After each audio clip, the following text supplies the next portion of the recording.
Hello everybody, this is Mona. I'm back and I'd like to share a few things with you all about what you can bead on.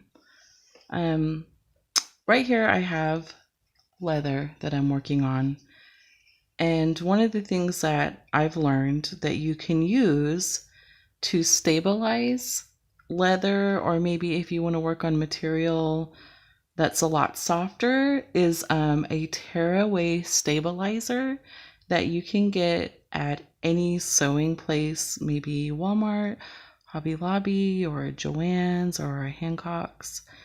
This brand is a Pellon, and it's just a Tearaway stabilizer.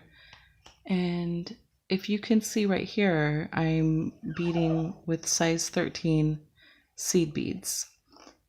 And normally, the other types of things that you can bead on are, here I have a Pellon, a piece of Pellon. Now this is just a smaller piece that I had them cut to size.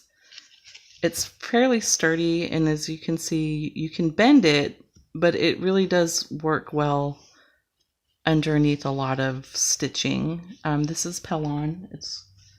You can get this at the same places that I mentioned before.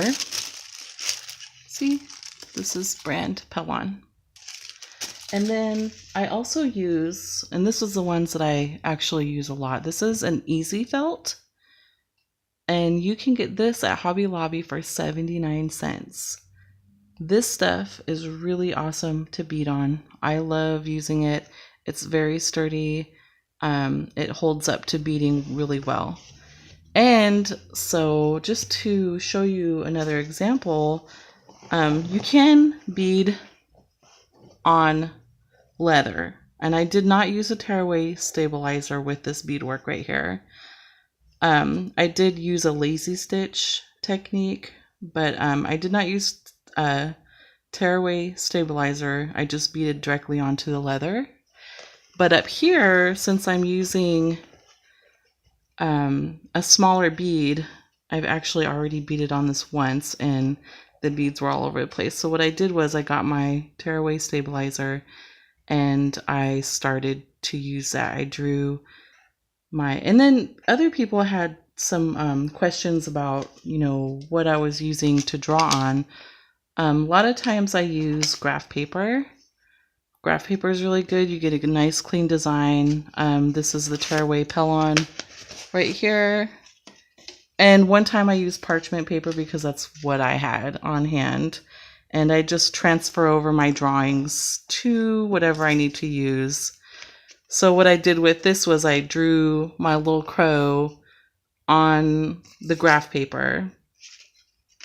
And then I just traced over it with this Tearaway stabilizer. If you can see that, you can just make a trace and then, stitch this onto your whatever you need stabilizing. And it keeps it really sturdy and it keeps the beads nice and focused. That's a word you can use, focused. But as I'm doing right here, I still have my 2-needle flat stitch. And just to show you how the beads really do stay a lot more stable, I will do a few stitches for y'all.